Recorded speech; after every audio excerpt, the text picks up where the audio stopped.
messieurs, bonsoir. Bienvenue à la toute dernière édition de Métro News pour cette semaine. Les titres à la une de l'actualité, la police nationale d'Haïti a mené de la nuit du 24 au 25 décembre une opération à l'aide de drones kamikazes dans le quartier de Minoterie, près de Lafito. Une explosion aurait visé une célébration de gangs armés sans bilan officiel communiqué jusqu'à présent. Le Conseil électoral provisoire a publié le calendrier des élections générales de 2026. Le CEP fixe le premier tour des élections présidentielles et législatives au 30 août 2026 et le second tour au 6 décembre avec une installation des nouvelles autorités prévues pour février 2027. Concernant l'après-7 février 2026, le CPT rejette toute rumeur d'indemnité de départ pour ses membres. Dans une note officielle, le Conseil présidentiel de transition dément les informations faisant état d'avantages financiers à l'approche de la fin de son mandat et réaffirme son engagement pour une gestion transparente de la transition. À tout de suite.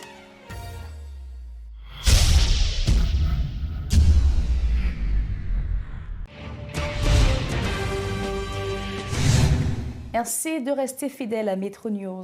La police nationale d'Haïti, PNH, a mené de la nuit du 24 au 25 décembre 2025 une opération impliquant des drones kamikazes dans le quartier de Minoterie, près de Lafito, au nord de Port-au-Prince. Selon plusieurs sources locales et des vidéos relayées sur les réseaux sociaux, une explosion aurait visé une célébration organisée par des membres de gangs armés, causant la mort de dizaines d'individus présentés comme des bandits. Jusqu'à présent, la PNH n'a publié aucun bilan officiel. Parallèlement, la situation demeure tendue dans l'Artibonite en raison des exactions des gangs armés. La route nationale numéro 1 a notamment été bloquée au niveau de Pont-Sondé selon les informations recueillies. Le docteur Jean-Hénold Buteau, signataire de l'accord de Montana, déplore ce qu'il qualifie de faiblesse et d'inertie de la classe politique haïtienne, qu'il estime condamnée à subir les dictats de la communauté internationale. Présentant la feuille de route élaborée par l'accord de Montana en perspective de l'après-7 février 2026, comme une alternative dont la population devrait se saisir, il dit redouter de nouvelles ingérences internationales dans les affaires internes du pays dans le cas contraire. Les propos du docteur Jean-Hénold Buteau, signataire de l'accord de Montana. De l'abîme, c'est-à-dire nous avons une spirale qui appelle nous chaque jour davantage de l'abîme. Je dis bien 75 ans. Et 75 ans, ça, est caractérisé par un total, et on a dit, mépris. Ma bombe est très simple. Dernière fois, Haïti gagnait un taux de croissance économique qui plus que le taux de croissance de la population, accrochez-vous, c'est 2009. 3%. Dernière fois. Et depuis? Depuis, on a vogué entre le LTP, bon, non, depuis hier, c'est 1,4%. 1,8%. Combien nous sommes négatifs? L'année passée, il était moins 4,2%. L'année ça a venu nous moins 3,1%.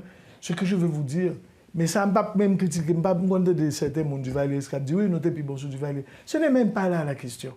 L'enjeu, il est temps que nous pensions que Haïti doit mériter dirigeants que le mériter. Nous ne pouvons pas briller depuis 75 ans, c'est-à-dire ça qu'a réglé. C'est pouvoir autoritaire, c'est-à-dire on a qui besoin pour gonfler les stomacs, pour ces chefs, il faut le faire 14 ans, il faut le faire 30 ans, ou bien même s'il va faire 30 ans, si c'est 5 ans le fait, mais toute bagarre pour lui, ou bien s'il vient, il fait tout comme là, nous dépenser combien 4 milliards de dollars Petro-Caribé. Et moi, je me regarde les sommes, la mode dépensé 698. Et dernier, Next dépensé 33 millions. Et ainsi de suite. Comment encore Evans Paul a dépensé 140 millions, etc. Et c'est ça qu'on vive. Donc moi-même, je dis que Ça, enjeu, ce n'est pas proposition. Enjeu, ce n'est pas KPT. Enjeu, c'est pour arrêter spirale, 75 ans de spirale infernale. Autre information, le Conseil électoral provisoire a publié mardi le calendrier électoral détaillé des prochaines élections générales. Le premier tour des scrutins présidentiels et législatifs est fixé au 30 août 2026, tandis que le second tour, couplé aux élections des collectivités territoriales, est prévu pour le 6 décembre 2026. Les résultats définitifs sont attendus le 7 janvier 2027, avec une prise de fonction des nouvelles autorités le 7 février suivant. Le Conseil présidentiel de transition dément formellement les informations faisant état d'un éventuel octroi d'indemnités de départ à ses membres à l'approche de la fin de leur mandat. Dans une note publiée jeudi, l'institution qualifie ces allégations de mensongères et rejette toute intention visant à s'accorder des avantages financiers. Le CPT précise que sa mission demeure exclusivement axée sur la conduite responsable de la transition politique en Haïti. Il réaffirme par ailleurs son engagement en faveur du renforcement des institutions démocratiques et insiste sur l'importance d'une gestion transparente des ressources publiques conformément aux principes de bonne gouvernance. Ensuite, le Conseil présidentiel de transition a adopté un décret fixant le fonctionnement de la Haute Cour de justice.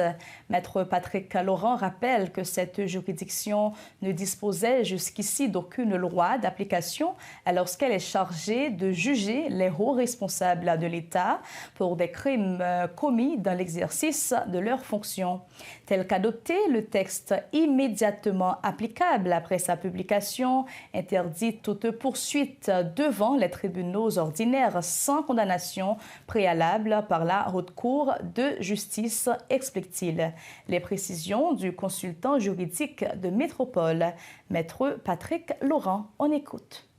Décret ça, en principe, Haute Cour de justice là, il prévoit dans l'article 186 de la Constitution pour que tu aies jugé les grands commis de l'État. Alors, tout grand commis, président, ministre, premier ministre, protecteur des citoyens, membre du Conseil électoral provisoire, Cour des comptes et les juges et commissaires de la Cour de cassation.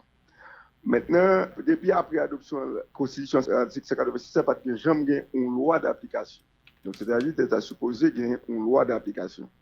Et décret elle vient par organisation, une question de décret c'est là-dedans. Non seulement la Haute Cour de justice vient compétent pour fonctionner, ça mais qu'on débat dans la société, est-ce que un monde qui était ancien président, ancien premier ministre, ancien ministre ou ancien protecteur, sous ta cour reproche dans l'exercice fonction pendant la fonction, est-ce que c'est dans les tribunaux ordinaires pour aller? Or, décret lui-même, l'article 13 décret a dit, tout le monde qui était nouveau, qui était ancien, c'est devant la Haute Cour de justice pour aller. Donc, à ce moment-là, maintenant, décret qui a joué une loi d'application, il vient tout abroger expressément, ce que dit, article 2 de la loi du 27 juillet 1904, sur les poursuites contre les ministres, qui te dit que le président de la République et quand les fonctionnaires visés par la loi du 7 juillet 1971 ne sont plus en fonction, qu'il y a lieu de les poursuivre à l'occasion des crimes et délits commis pendant qu'il était en fonction. Les seules formalités à remplir sont celles prévues par le Code de procédure criminelle. Donc ça veut dire à partir de décret d'application, ça, en principe, décret abrogé parce que ni ancien gros commis de l'État, ni nouveau, ça veut dire qui est en exercice, décret a dit que tout le monde sait aussi si l'exercice, si son crime qui est l'exercice fonction, c'est devant la Haute Cour de justice. Et une question décret à aborder encore, maintenant, si le monde sait devant la justice déjà, et actuellement, si vous voulez, article 13 l'a dit, pas aucun tribunal qui est capable de connaître grand commis de l'État ordinaire, immédiatement que vous dessaisi d'office. Donc ça veut dire que si on juge d'instruction, pour instruire un dossier qui mettait en cause un grand commis de l'État et pour un crime que vous avez commettre l'exercice fonction, à partir de publication décret article 13 là, il faut tout tribunal, ça, tout dessaisi automatiquement, c'est-à-dire juridiction d'instruction, et si tu as une juridiction de jugement et que tu as dessaisi au profit de la haute cour de justice. Et une question tout décrit à l'article 17-18, si vous voulez, et que question ça tout, est tout valable pour les conseillers présidents. Donc, ce qui veut dire immédiatement applicable tout à les conseillers présidents. Si tu as un débat que tu as reproché devant la justice, c'est dans la haute cour de justice pour y aller avec question ça. Bon, alors, Fontac dit une problématique juridique est très complexe que décret a fini aborder et que l'État haïtien en 2008 est condamné par la Cour interaméricaine des droits de l'homme. Sous question, ça parce que les avocats du Premier ministre Yvon Neptune te posé question devant la Cour interaméricaine des droits de l'homme. D'abord, déjà, la Cour d'appel des Gonaïves était déjà un arrêt en faveur du Premier ministre Neptune dans cette la politique crime ta possibilité c'est l'exercice fonctionne pendant le Premier ministre et que le tribunal judiciaire était incompétent et que tu as posé question devant la Cour interaméricaine des droits de l'homme, la Cour interaméricaine des droits de l'homme allait dans le même sens avec arrêt ou d'appel des Gonaïves là et qui recommandait l'État haïtien pour prendre une loi d'application si vous voulez, sous question et autre cours de justice. Donc, depuis 15 ans, nous sommes supposés théoriquement clarifier la question et de créer à lui-même Kounia, de clarifier la question ça et que non seulement autre cours de justice est compétent pour les gens qui sont en exercice, et elle est compétente pour anciens commis de l'État qui pas en exercice, mais qui te commettent un crime théoriquement dans l'exercice fonctionnel. Donc, c'est devant la haute cour de justice pour y aller avant pour si vous amené au devant des tribunaux judiciaires parce que la Constitution dit et que décret à reprendre que s'il y a lieu pour être capable d'appliquer d'autres peines et là ça c'est condamné donc ça c'est moun y a condamné devant la justice là et puis il y a devant les tribunaux judiciaires pour gagner de l'autre peine l'autre condamnation. Voilà maintenant dans l'état actuel maintenant à partir du décret ça on pas qu'à poursuivre anciens et nouveaux grands commis de l'État devant les tribunaux judiciaires sans la haute cour de justice pas condamné au préalablement. Par exemple, l'article 189 de la Constitution dit toutefois le condamné peut être traduit devant les tribunaux ordinaires conformément à la loi s'il y a lieu d'appliquer d'autres peines ou de statuer sur l'exercice de l'action civile. Donc voilà la question maintenant à partir du décret ça, tout le monde est grand commis quitté devant la justice et la justice automatiquement a dessaisi. L'Office national d'assurance vieillesse, ONA, a honoré ses pensionnés ce vendredi 26 décembre à l'occasion du 40e anniversaire de la liquidation des pensions. Le directeur général de l'institution, Ronald Basile, en a profité pour souligner l'engagement constant de l'ONA en faveur des fonctionnaires retraités.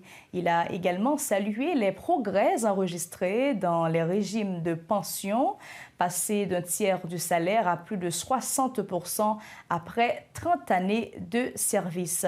Ronald Basile a en outre annoncé qu'à partir de janvier, les pensions seront versées directement sur les comptes d'épargne des bénéficiaires afin de mettre un terme aux longues files d'attente dans les bureaux de l'ONA.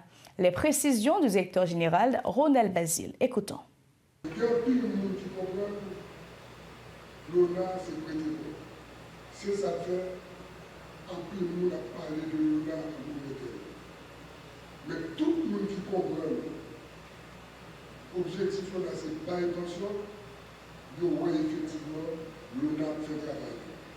Et tout le temps passé, nous vous dites tout le monde, métier l'ONA, pas intention, l'ONA fait bien. Les maps gardent de satisfaction. Madame Castro, Madame Saint-Cyr, son paquet de pensionnaires. Nous content, je parle, mais bon, le partout, nous disons, regrette tout.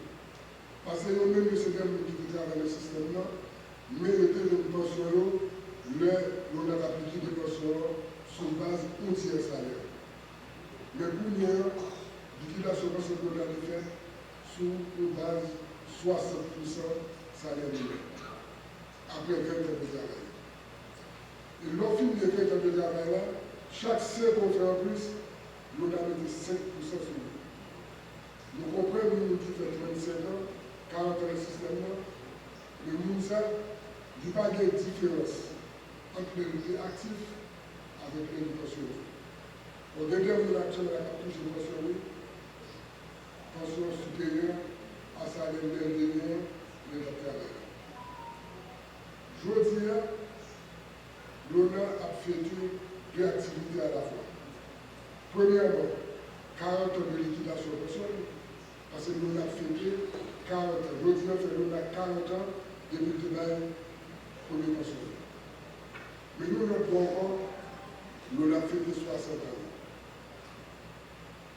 Nous pensons que deux dates ont coïncidé avec un petit Luna qui est notre Luna.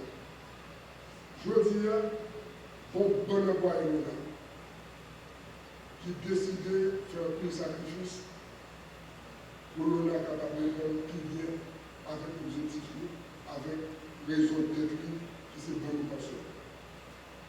C'est avec plaisir, je veux dire, à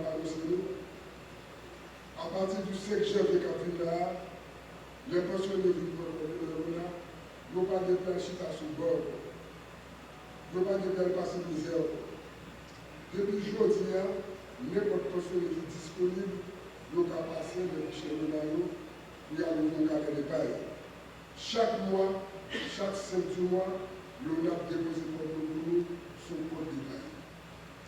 Il ne se passe pas un seul jour sans que certaines autorités ne tentent de mettre la main sur les caisses de l'Office national d'assurance vieillesse ONA, a déclaré le ministre des Affaires sociales et du Travail, Georges Wilbert Frank.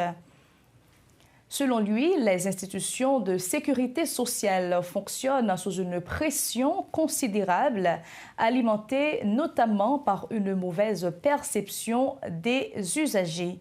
Se voulant ferme, le ministre appelle les directeurs généraux des institutions placées sous la tutelle du MAST à lui signaler directement toute proposition à caractère corruptif émanant de personnalités influentes et à faire preuve de rigueur et d'éthique dans la gestion des fonds publics. Les propos du ministre Georges Wilbert Frank. Écoutons. Dans la tête plus fort dans le monde qui a fait politique dans le pays, ni dans la tête plus fort dans le monde qui soi-disant a fait organisation dans le pays, je vais répéter encore, ONA, OFATMA, CAS et PPLS, c'est des institutions qui ont brassé l'argent, que le monde a porté l'argent ça aller pour remplir les poches, j'en ai. Et c'est ça que fait l'institution, ça a pile pression sur eux. Et pression parfois qui fait qu'ils n'ont pas faire travail comme ça. Heureusement, dans le gouvernement de transition, ça, directeur de toute institution, ça, qui sous tutelle ministère des Affaires sociales, gagne l'attitude pour témoigner haut et fort. Et me tendez une intervention directeur général ONA, une fois qu'il dit, il même pas un jour, pas aucune autorité qui m'a dit pour faire ça passe ça pendant le brevet ONA. Et me dit, je dis, m'a dit publiquement, ça me dit, directeur ça, moi dit, quel que soit le monde qui t'a demandé pour faire ça passe ça, on est une autorité de tutelle cachée d'elle. Et c'est ça que fait n'importe quoi où la demandé directeur que il estime qu'il n'y a pas de faire, il dit à demander ministre. Il dit depuis le ministre a autorisation, m'a fait. Moi dis aujourd'hui à quel que soit le monde, côté autorité, côté l'autre groupe de pression qui a demandé directeur ça pour faire un bagage comme ça, il y a tout faut y avoir autorisation ministre. Rappel des titres développés au journal Metro News. La police nationale d'Haïti a mené de la nuit du 24 au 25 décembre une opération à l'aide de drones kamikazes dans le quartier de Minoterie près de Lafito. Une explosion aurait visé une célébration de gangs armés sans bilan officiel communiqué jusqu'à présent. Le Conseil électoral provisoire a publié le calendrier des élections générales de 2026. Le CEP fixe le premier tour des élections présidentielles et législatives au 30 août 2026 et le second tour au 6 décembre avec une installation des autorités prévue pour février 2027. Concernant l'après-7 février 2026, le CPT rejette toute rumeur d'indemnité de départ pour ses membres. Dans une note officielle, le Conseil présidentiel de transition dément les informations faisant état d'avantages financiers à l'approche de la fin de son mandat et réaffirme son engagement pour une gestion transparente de la transition. Merci d'avoir suivi Metro News. Bon week-end.